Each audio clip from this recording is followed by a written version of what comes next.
has the 19th highest rate of child marriage globally, according to recent statistics by Save the Children. Child marriage prevalence also varies significantly across the different districts, but we're still waiting for evidence to show the prevalence in the different districts. Until recently, only 𝐤𝐸𝐿𝑎's evidence shows that 45% of adolescents are married. That's just a sample. Mr. Speaker, honorable members, the bill cements the gains of and actualizes the goal of the Hands Off Our Girls campaign. The Hands Off Our Girls campaign is the biggest ever protection intervention for girls in Sierra Leone. Mr. Speaker, honorable members, our government, in collaboration with partners, launched a national strategy on the prevention of teenage pregnancy and ending child marriage in Sierra Leone, 2018 to 2022. One of the commitments in the strategy is to improve the policy and legal environment for the protection of adolescents. The strategy launch took place alongside the inauguration of the President and First Lady's flagship campaign, Hands Off Our Girls, which focuses on ending child marriage, rape, teenage pregnancy, child trafficking, mother-to-child transmission of HIV/AIDS, cervical cancer, and fistula, all in the bid to empower women and girls. The Hands Off Our Girls campaign is the biggest ever protection intervention and has reached thousands of girls, women, and communities in Sierra Leone. For 5 years down the line, the campaign contributed to legal, institutional, and structural reforms which have drastically curbed rape, discouraged early marriage, reduced teenage pregnancy, contributed to reducing transmission of HIV/AIDS and fistula in Sierra Leone. In addition, the campaign has delivered on the acquisition of 2 United Nations resolutions. One is access to justice for rape victims, and the UN World Day, November 18, for the prevention of and healing of victims of child sexual exploitation and violence. Mr. Speaker, honorable members, despite the progress on rape due to the Hands Off Our Girls campaign, child marriage seems to undo all these gains made due to the fragmentation of laws and loophholes within the existing laws, thereby continuing to be a major impediment to the campaign. The First Lady has been engaging major stakeholders, and the most recent was a high-level consultation which took place on the 19th of April 2024 at the Radisson Blu Hotel in Freetown. The key stakeholders all agreed to have a cohesive and formidable approach to a speedy enactment of the Prohibition of Child Marriage Act into law through a private member's bill. Mr. Speaker, honorable members, the bill touches on 5 acts which are relevant for child marriage or related sections are modified, repealed to harmonize issues of age, consent, appropriate penalties in order to do justice to the issue of child marriage. Now to the loopholes in these acts and the reason why we have to harmonize. The Child Rights Act, 2007. It mentions prohibition of child marriage. It has the minimum age of consent, but the penalty clauses weaken the power of the act. The Registration of Customary Marriage and Divorce Act, 2009. It articulates child marriage and specifies the minimum age of consent, but this law has loopholes which permits an underage child, an under 18 child to marry with the consent of parents, guardians, and local authorities. This is the biggest loophole. The Christian Marriage Act, Cap 95 of the Laws of Sierra Leone, 1960, puts the minimum age of consent at 21, contrary to the minimum age of consent, which is 18, in the Child Rights Act and in the Registration of Customary Marriage and Divorce Act 2009. The Muslim Marriage Act, Cap 96 of the Laws of Sierra Leone 1960, does not even indicate any age of consent. The Civil Marriage Act, Cap 97 of the Laws of Sierra Leone 1960, does not have a provision for the evidence of age before issuing a marriage certificate to a contracting party. Mr. Speaker, honorable members, in all of these 5 acts, relevant child marriage or related sections are modified or repealed to harmonize issues of age, consent, appropriate penalties in order to do justice to the issue of child marriage and end the menace in Sierra Leone. Mr. Speaker, child marriage has far-reaching impacts on our girls and boys in Sierra Leone. Let's start with education. Unplanned adolescent pregnancy triggers child marriage, and vice versa. Child marriage also leads to teenage pregnancy, and both situations force girls out of school to care for babies, thereby losing their potential and losing out on education. Physical health. Consequently, because of child marriage, many adolescents are dying in hospitals because their body is not ready for sex and pregnancy. So when they give back to children, or when they go to the hospitals to give back to children, they come back with dead bodies. Infant mortality rate is improving, but still challenging, especially for adolescent girls. Maternal mortality also improving, but we still have issues with adolescent girls dying. Go to the mortuary and see how many adolescent girls are lying down there because they were forced to have children and also to marry. Again, the psychosocial, psychological, and physical pain and impact of obstetric fistula, STDs, HIV/AIDS, pregnancy, and postpartum complications adolescents face remain a major threat to their lives and to their generation.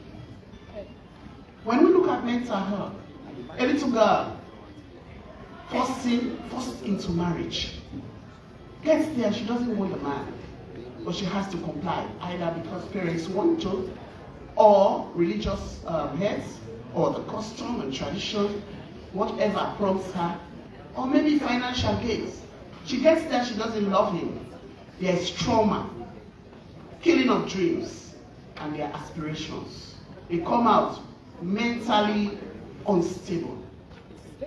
Finally, child marriage perpetuates the cycle of poverty.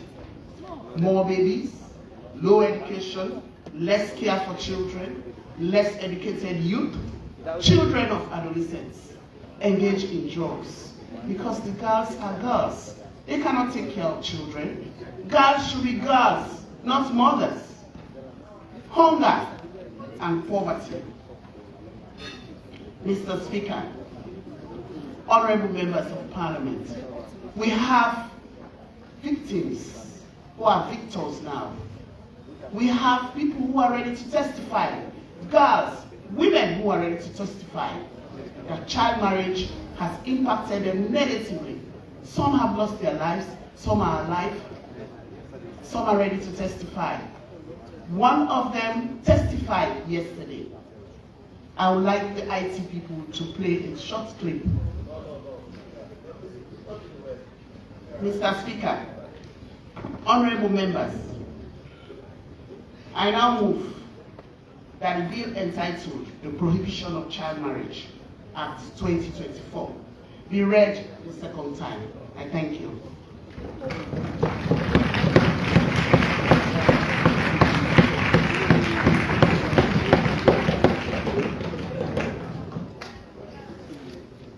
Honorable members, most of us, if not all of us, are parents of girl children. as we go through the stages of passing this particular bill into an act, let's subject ourselves to the mental picture of taking a look at our girls under 18 years and begin to imagine subjecting such little children to marriage. Let's exercise this kind of mental picture. Then we know exactly what we are dealing with today. It's happening all over Sierra Leone where these little girls have no choice. They have no capacity to say no. And some of them go through the throes of marriage.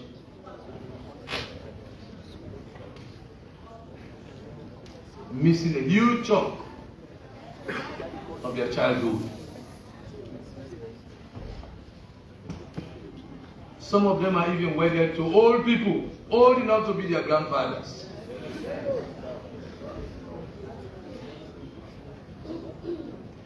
Let's just imagine, because when we take decision relating to children generally, let's imagine our children in such a picture.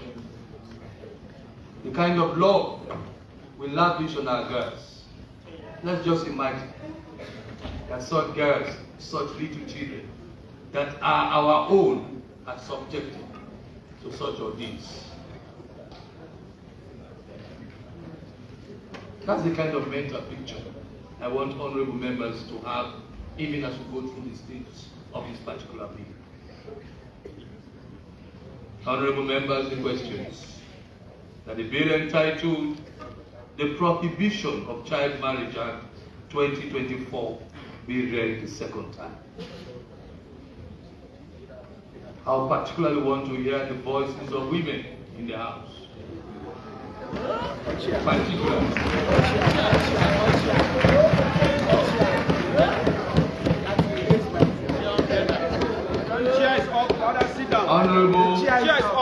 Honorable Catherine Zainab.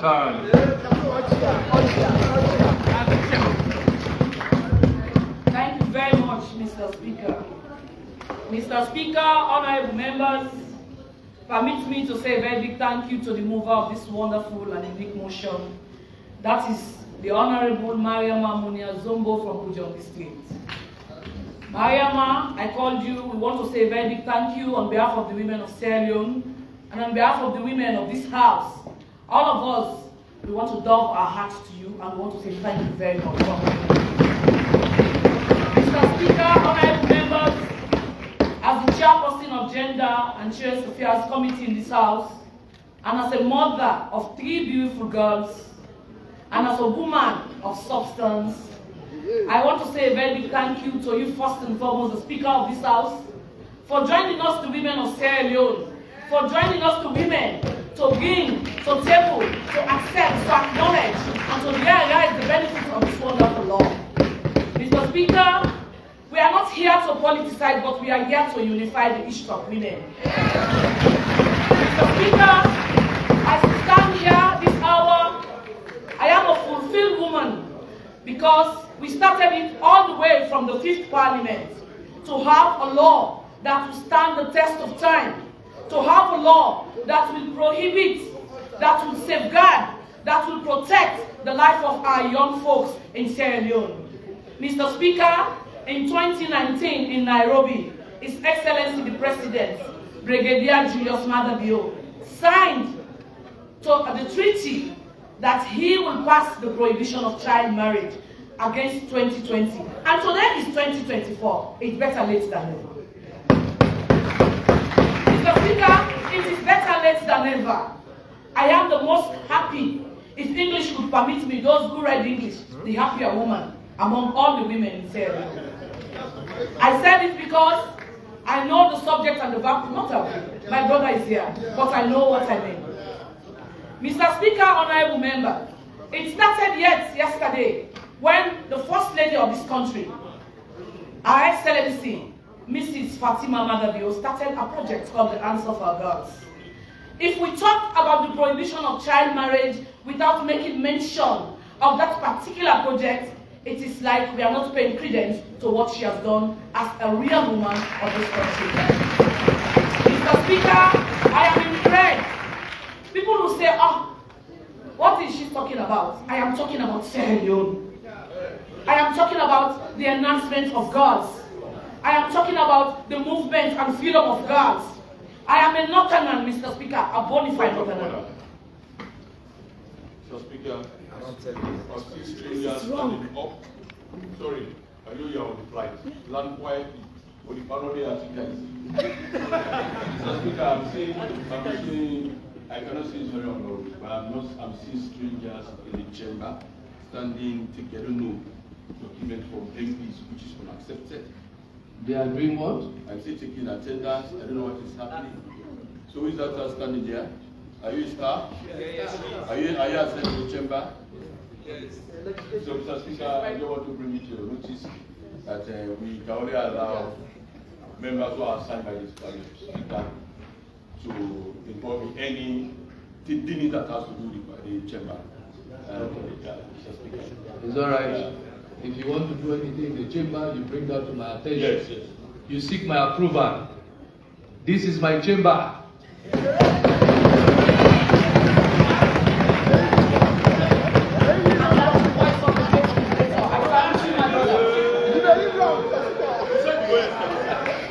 And when the liberator speaks, nobody here. That's the liberator. Thank you very much.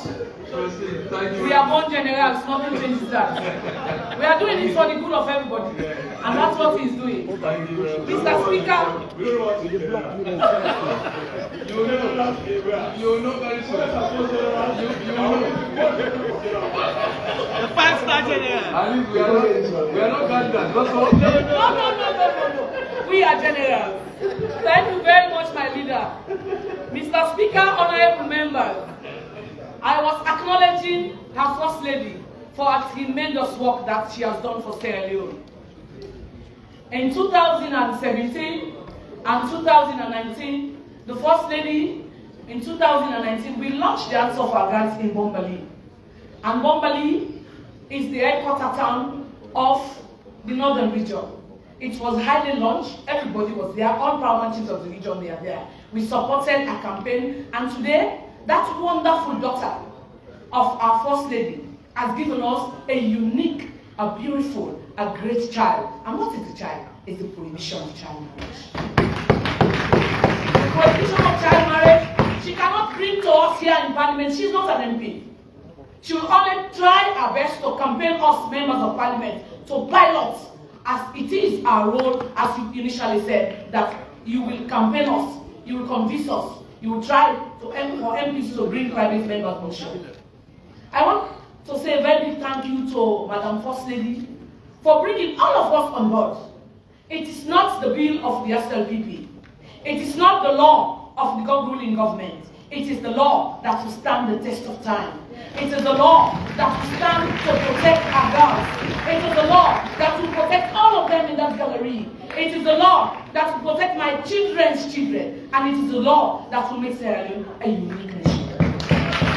Mr. Speaker, honorable members, according to UNICEF, 35% we believe of Sierra Leonean girls married before the age of 18 before their birth dates. That is statistics.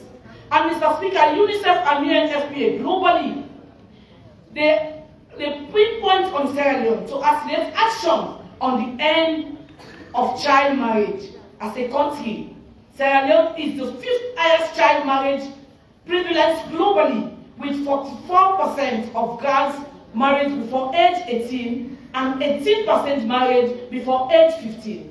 All the situations for our girls can appear bleak, especially post-Ebola epidemic.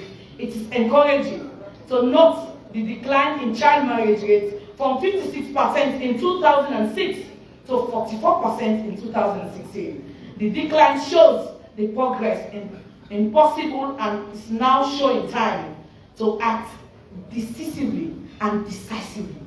Mr. Speaker, we are acting decisively because today, we in this house, we are seeing Sierra Leone as a country that needs to grow. That as a country that needs to eliminate other countries that are doing this. Countries like Ghana, countries like Nigeria, countries like Ethiopia, Kenya. Before today, they have what we call the prohibition of child marriage. And if Sierra Leone is following them, it is not new. It is a law that will stand the test of time. We are a member nation into the Convention of the Rights of the Child. We are a member nation into the CEDAW, and we are a member nation into the Virgin Platform. All of these laws are there to protect women. And Mr. Speaker, honorable members, our anthem in Africa says, all across the nation, all around the world, women are longing to be free. No longer in the shadows, but forced to stay behind, but side by side in true equality. Are we not Sierra Leoneans? Are we not unique? Are we not wonderful? Are we not part and parcel of this country's development? Are we not in the majority of Sierra Leone? 52% of the nation are women. So why? Why now? It is now because it is now that the woman that loves Sierra Leone is here to rescue Sierra Leone. It's now because it's now that we have the woman who supported her husband to support and to build a country that is called Sierra Leone.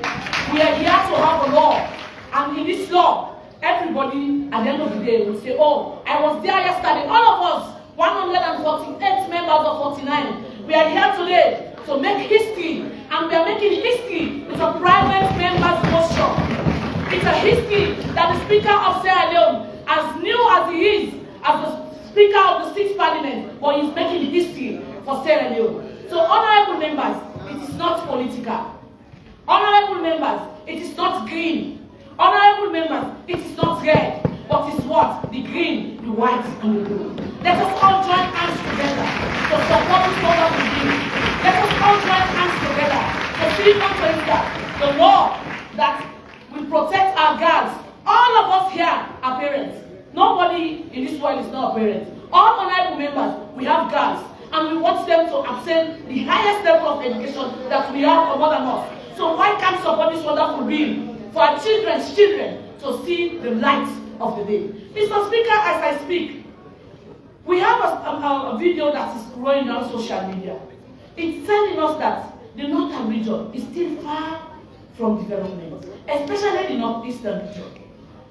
So 2 days ago, I saw a video from Falaba, where a man was there to look into the situation of girls' education into Falaba. And unfortunately for him, he saw over 500 kids in the Warrens not going to school.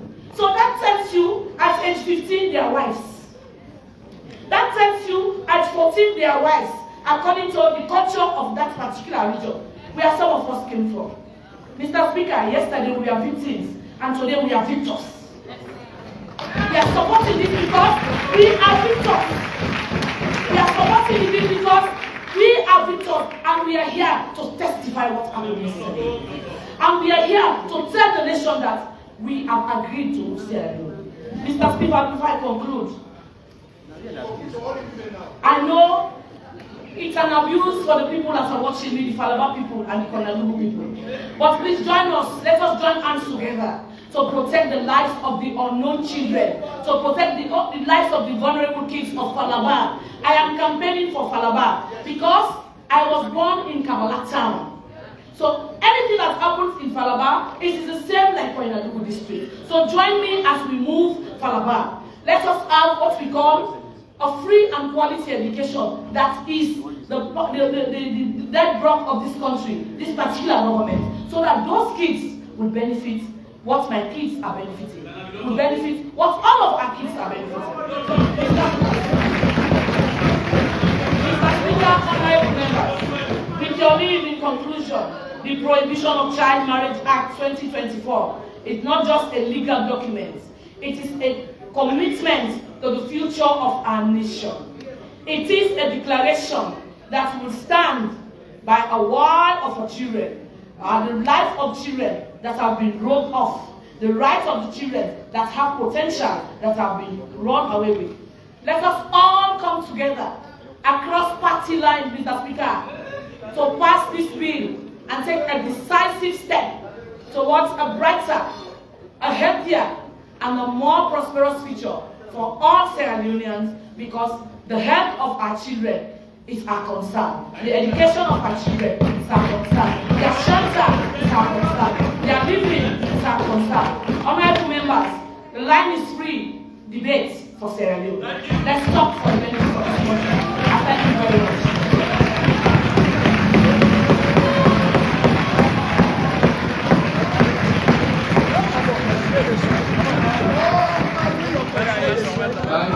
Thank you very much, Honorable Catherine Zainab Charlie, the Chair of the Gender Affairs Committee.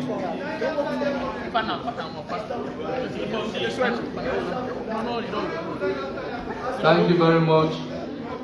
I must state that I'm extremely impressed that you have said everything that we should be saying here. You have said everything. To the mere fact that I'm seeing so many MPs standing now, she has said everything.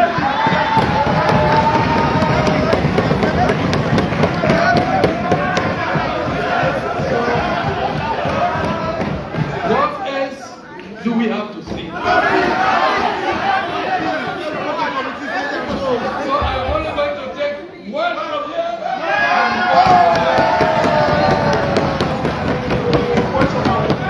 Point of order, Mr. Speaker.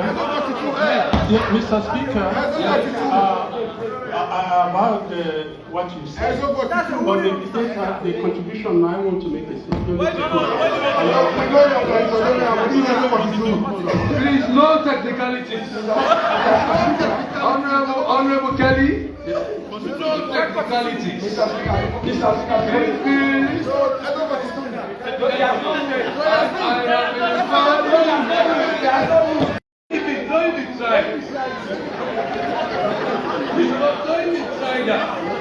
Because I know as a matter of fact that the drafters of our constitution, the drafters, hold on, please sit down.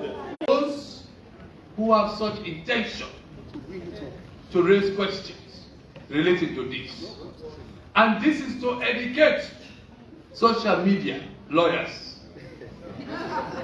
Let me tell you, the drafters of the 1991 Constitution did not anticipate any custom that is unconscionable. In law, we say unconscionable. Any custom that is bad, that is not reasonable, is what we mean by unconscionable. We have traditions, we have customs, even in Sierra Leone, where when the paramount chief dies, somebody must be buried with that paramount chief. It's a very strange custom. I will not name the tribe. That person must be buried alive with the paramount chief. There's a custom in Sierra Leone. So, do you want to say because the 1991 Constitution said custom related to a particular group of people, so you want us to accept that? That was what we call an unconscionable custom. Those are not the kind of customs that the Constitution is referring to. The Constitution is referring, the drafters of the Constitution were referring to those conscionable customs and traditions, not those that are unconscionable. If you had any reason to refer to that particular provision of the Constitution, you should have done so during the Child Rights Act, during the 3 gender bills, during certain laws, even the Sexual Offences Act. You should have done so ever since. But 170 subsection 3 did not anticipate unconscionable customs. Let me say that for the edification of social media lawyers, so that before you even start, you know what the real issues are. So as far as this one is concerned, there are no technicalities. There are absolutely no technicalities. The provisions there are written in plain and simple language for us all to understand. And the issues that are here are the very issues we interact with every day. All of us. In my own area where I come from, each time I go to these villages, you know, during my MP days, when I go to these villages, I see young girls as young as probably 18 years who would have given birth to 3 children. Just imagine, as young as 18 years, she would have given birth to 3 children. As young as, I've seen a lady as young as 21 years, she had given birth to 5 children. So even before they begin to live their lives, their bodies are already exhausted. Their bodies are already exhausted. They were not given the opportunity to live as children. They were forced into adulthood at very early ages, very tender ages. They are all over the place. We all know these are issues we interact with every day. If we go to our villages, we see these issues. We see them. Look at this one. This is very powerful. So this bill is not written in complex language. It is written in a very simple language about issues we interact with every day. So, honorable members, like I said earlier, this is my bill. This is my bill. So I'm craving your indulgence to tolerate me. Tolerate me. Mr. Speaker, Yes, a leader of the opposition. you have truly demonstrated that it is your bill. Yes. For you to come second on the debating list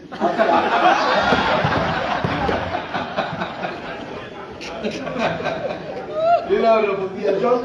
just to add to what you say, sir, Yes. there is nothing wrong in 170. Nothing wrong. Nothing at all. Because a customer-in-law cannot go against the human Of rights course, anybody. of course. A customer-in-law cannot go against the human rights. Because they said somebody raised it, and I said no, nobody can raise that. Where I'm seated. They said somebody raised it somewhere, and I said, who is that? Because I just wanted to know the person that raised it. And I said, nobody is going to raise that where I'm seated. Where I'm seated. Because I have not only been a lawyer, I have been a practicing lawyer. And I've interacted with most of my laws. I've interacted with them. I have tested the efficacy of laws in this country. So nobody's going to tell me anything strange. So please, honorable members, please tolerate me to take one from here and one from here, and we move on.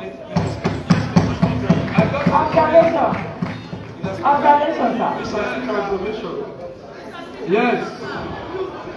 Observation, Mr. Speaker. Yes, Mr. Daniel. Today is our day. This thing is very serious in our heart. So please allow us, carry on so that we can stop what we want to say about this bill. Thank you very much. Point of order. Point of order. Please. Yes, Can I get the mic? yes, Mr. Speaker,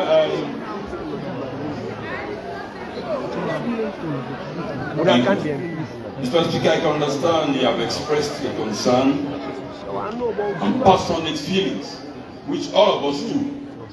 And for the past 1 month, the ladies in the house, they have been preparing themselves for this very day to be. Thank you. We are not in question. I mean, in fact, what you have done is to soften the issues that have to do with misinformation, and a well-landed and practiced lawyer for no misstanding. I mean, I can still refer to you when I was introducing you during the time of your elections. I said, Mr. Speaker, the Singapore Solomon Thomas Chamber. with over 20 professional barristers in his possession. But not today, I know you are not going to the court. I also said in all the contributions that ex-jurors choose none of it. You want to speak for the women? No, yes, I'm coming now. I'm not yet. You have made your ruling, so I have to be careful when appealing to you. You have V42. So I'm pleading with you that using the rule of law and you are prepared, we just give timing. Yes. That we go to the committee stage at a particular time, let them talk. Because they made a plea with him. I think I talked to the opposition leader. I think he wanted to do that. That let us show some understanding. Only give the ladies in the house the opportunity to speak. I'm coming. No, I'm coming. That's the discussion of Mr. Speaker. I'm talking on behalf of the ladies in the house. And then give them an opportunity. If it's just me, if you even want me not to wrap up, I can give that opportunity to a lady to wrap up. For the men. For the yes, thank you. Accepted. Now, for the men. Yes, Mr. Speaker. We are going to have, hold on. We are going to have two great men to contribute. The leader of the opposition and the leader of government business. No other men. No other men. You have to. No. No other men.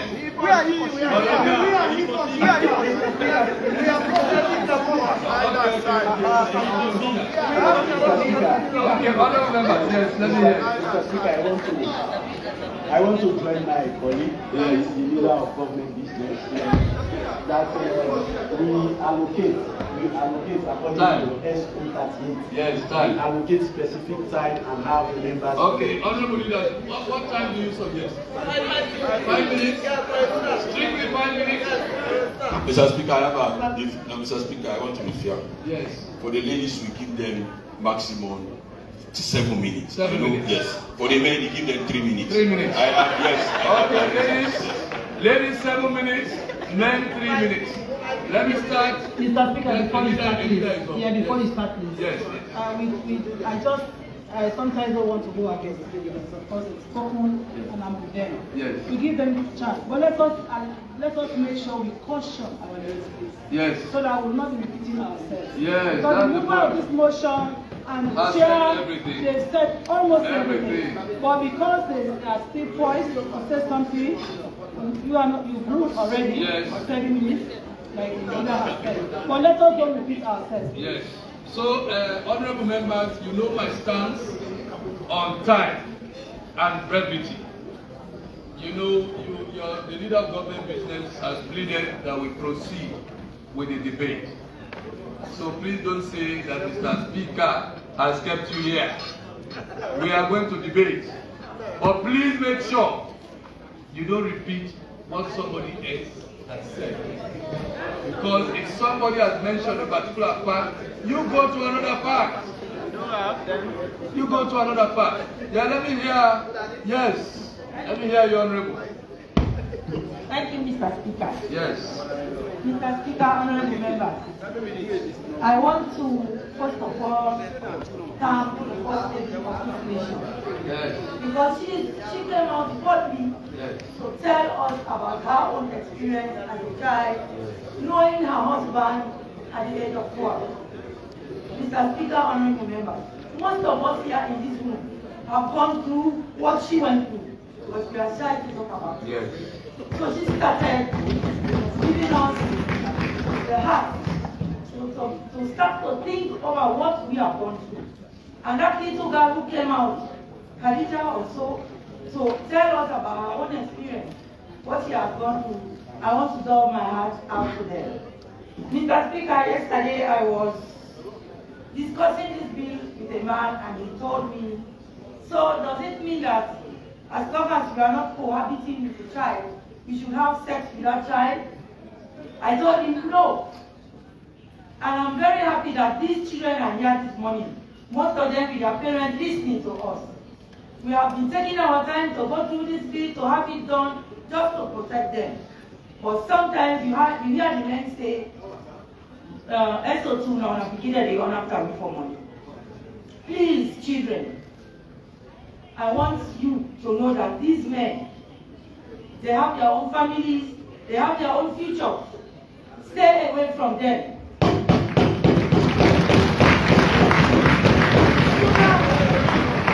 The sooner they get rid of you, you see your breasts are very firm up now. As soon as they touch you, you become pregnant, they start calling your breast 𝐓𝐡𝐞 𝐀𝐥𝐥 𝐏. Yes, they leave you now and start looking for 𝐴, firm breasts, those who have firm breasts. So please be careful. Avoid these men and their money. If you are educated, you have your own money. Men will come looking for you when you have your own money. You don't trust men. So please, Mr. Speaker, I want the men of this nation to know that having sex with a child, even if you are not cohabiting with that child, it contradicts the child right now. We have You should not have sex with a child in this country. It's a crime. Let me hold on, Honorable. Let me just make this clear. This law is only taking care of gaps. It's only taking care of the gaps in the Child Rights Act and other acts. You know there are gaps. But there are firm laws relating to having affairs with children under 18 years. They are very serious laws. So of course they can't escape those laws. So proceed. Mr. Speaker, honorable member, this bill is not only about girls, it's about our children. You have women who abuse small boys.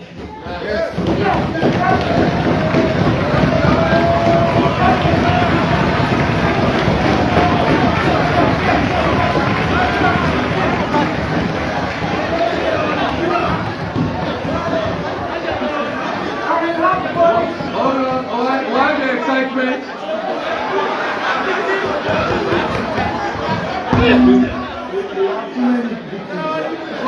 We are victims, Mr. Speaker. Mr. Speaker, the honorable member is speaking exactly from our book. She's not taking a leaf from our book. We were abused, but we refused to talk. And today she has opened up.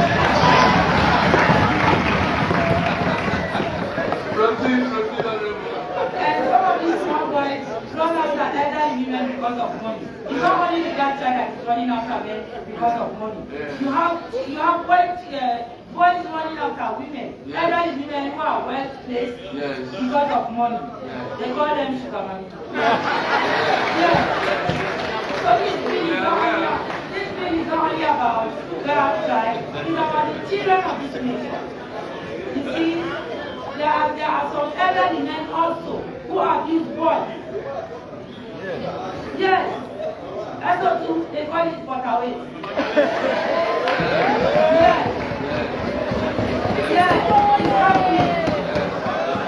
Mr. Speaker, honorable members, we have to bring this out so that our children can learn that whatever they are doing is wrong. It will disturb their education. It will disturb their future. Yes, certainly. So, Mr. Speaker, I want to thank you for giving me the floor. Thank you very much. And I hope our children will go home with some sense. Thank you very much. Madam Abangura, also? Yes, proceed. 7 minutes. Mr. Speaker, my most preferred leaders from both sides of the aisle, Madam First Lady, esteemed colleagues, distinguished ladies and gentlemen. I stand before you here today to advocate for the urgent and necessary passage for this utmost decent behavior before us.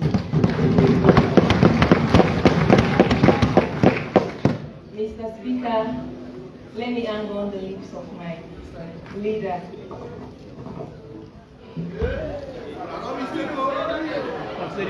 What is happening?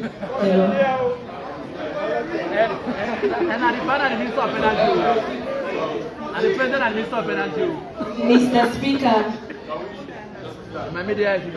Mr. Speaker, Let's see the shop. Power we have here, I think the fees is going up. Because that's the problem we have. That's why you are seeing going up. Yes. Sergeant Atam, change to the generator. Proceed. Mr. Speaker, the necessary passage of the Prohibition of Child Marriage Bill in Sierra Leone.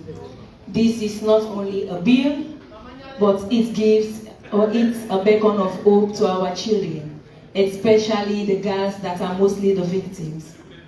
Mr. Speaker, honorable members, we must be grateful for this kind of bill before us today, because as women before us, we are victors because we escape the deadlock of child marriage. This prohibition of this bill is on time, and we want to advocate to the men here present to respect this bill and act accordingly. Mr. Speaker, honestly, in Sierra Leone, laws are mostly, we make fine laws in Parliament, but my own concern is the administering of these laws. We hope after making this bill, the lawmakers and the judiciary will help us give justice where justice is needed. Mr. Speaker, this law is not just for the ordinary men or the poor people, it's for everybody. Because in a nation wherein we fight for equality and education for children of all levels, child marriage has no place at all. Mr. Speaker, honorable members, let me add my voice again to this utmost bill. First and foremost, child marriage destroys the childhood of every child. Let girls be girls and boys be boys at all times.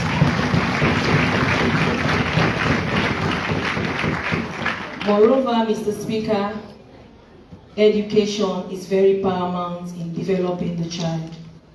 And I want to add again another voice that if it's a must for any perpetrator to be dealt with by the judiciary by contributing to this child marriage, there should always be a fine or a jail term for any parents that debar a child from going to school.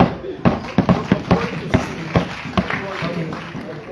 Mr. Speaker, honorable members, one cannot say this is not a bill. As a responsible opposition, we want this bill to pass as quickly because our children are our hopes. We want our children to have a better place in the future, and as mothers, we are happy that this bill is here before us, and we want to allay all fears that when it comes to our children, we are not APC, neither SLPP, because we owe posterity a better Sierra Leone. We want to see a better Sierra Leone. So on that note, Mr. Speaker, this is a fine bill. Let us all put hands on deck and pass it on this house into law. Thank you. Honorable Arama Bangura, Honorable Lolo Tonge, Honorable Lolo Tonge.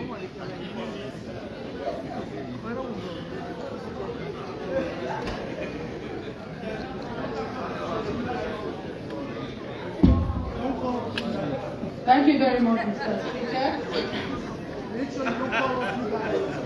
Mr. Speaker, before I start to talk,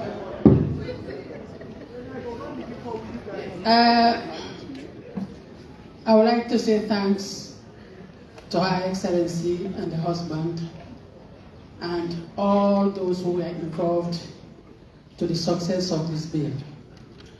But before I continue, Mr. Speaker, I want to give to Caesar what belongs to Caesar.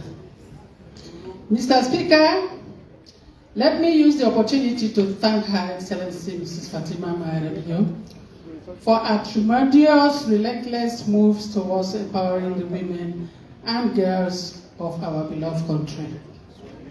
She is indeed a strong believer in women empowerment as key to a sustainable development.